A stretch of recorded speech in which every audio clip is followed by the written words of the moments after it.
So anyone who decides to go out and protest against anything that's happening in this country could become a criminal for doing that.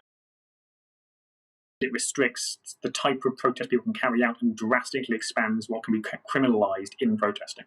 So it doesn't matter what side of the aisle you're on politically, every type of protest can be criminalised under this bill because of the broad and arbitrary definitions presented. What we're looking at here is up to 51 weeks in prison for minor offences and for offences that include defacing of statues and property. So looking at things like what happened in Bristol, looking at up to a 10-year prison sentence for that action there. But anything that could be seen to cause annoyance could become a protest. And bear in mind now, of course, there's no difference between a single protest, a static protest, and a march.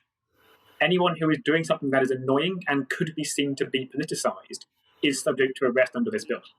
And the legal response to a single person protest, and this can be things like when you see on the news someone wearing sort of a character outfit or a hat who leans into a broadcast or shouts something about politics, that is illegal. That's a single person protest. That would now be treated with the same criminal authority as a multi-hundred person march through Westminster. And hospitals, again, are another good example of that.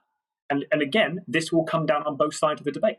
If you've got people who are protesting outside hospitals because they are nurses or doctors on strike, that will be affected by this.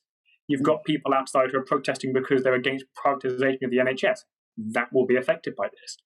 If you've got people protesting outside hospitals because they want to try and oppose vaccination systems, that will be affected by this.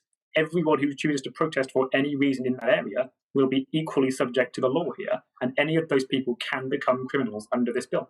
So the only thing I can think of to be legal under this is if you were to perform purely through mime and no one were to find that annoying. That seems to be the area here. If you can perform a political mime and not annoy anyone, well done.